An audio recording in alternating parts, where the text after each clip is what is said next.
सलाम दोस्तों। Recently Japan में एक प्रोटेस्ट देखने को मिला जिसको दुनिया के सारे मीडिया ने कवर किए थे। देखिए इसमें लिखा है US military out, close all badges, Japan में प्रोटेस्ट। आपके मन में एक सवाल पैदा हो सकता है कि जापान में प्रोटेस्ट हुआ लेकिन अमेरिका के खिलाफ क्यों? रीजन ये है कि यह हर दूसरे तीसरे साल की तरह हो गया है। मुझे कहना पड़ेगा, एक अमेरिकी जवान ने एक जापानी किशोरी को बलात्कार कर दिया, जिस खबर को दुनिया के सारे मीडिया पब्लिश किए थे, जैसा कि BBC, CNN, times of India इत्यादि।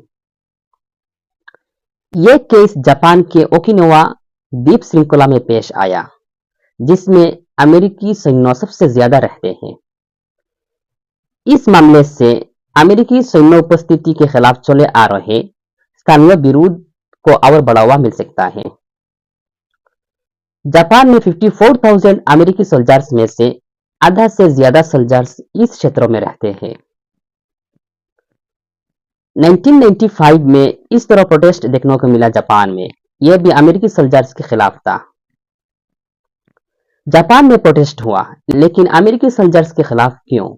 हाँ, मैं सही बोल रहा हूं।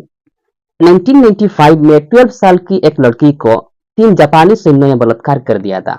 इसके बाद 1 महीना तक विरोध प्रदर्शन चला जापान में। और एक घटना जापान में वाक़या हुआ जिसमें वही अमेरिकी सोल्जर्स आरोपी था।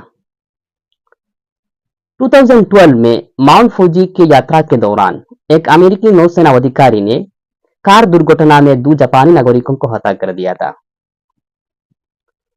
1995 के बाद सबसे बड़ा प्रदर्शन जापान में देखने को मिला 2017 में, जब एक अमेरिकी सेना को 20 वर्षीय महिला के साथ रेप और हत्या करने के आरोप में दोषी ठहराया गया था। और एक दिल दहला देने वाली कहानी जो जापान में वाक़या हुआ था, इसमें भी वही अमेरिकी सैन्य आरोपी था। 2013 में 2 अमेरिकी नौसेना नाविकों को ओकिनावा के 20 वर्षीय महिला के साथ रेप के आरोप में जेल भेजा गया था। इस मामले की वजह से अमेरिकी सैन्यों के लिए पूरी तरह से जापान में कर्फ्यू लगा दिया गया था। अमेरिकी सैन्य अड्डों को ओकिनावा के कम आबादी इलाका में स्थानांतरित करने के प्रयास किए गए थे, लेकिन आम नागरिक ये चाहते हैं कि अमेरिकी सैन्य अड्डों को पूरी तरह से हटा दिया जाए। जापान से अमेरिका का दूरी बाई एयरलाइन 9723.62 किलोमीटर है। इसके बावजूद हम जापान में प्रोटेस्ट देखते हैं, ये भी अमेरिका के सोल्जर्स के खिलाफ। क्यों? अब हम जानेंगे क्यों हम देखते हैं जापान में अमेरिका के सोल्जर्स के खिलाफ प्रोटेस्ट। वर्ल्ड वॉर 2 के बाद जापान और अमेरिका के बीच में एक एग्रीमेंट हुआ था, जिसमें यह लिखा गया था कि अगर जापान में कोई अटैक करे तो यह मान लिया जाएगा कि अमेरिका में अटैक किया है, और अगर अमेरिका में अटैक करे तो यह मान लिया जाएगा कि उसने जापान में अटैक किया है।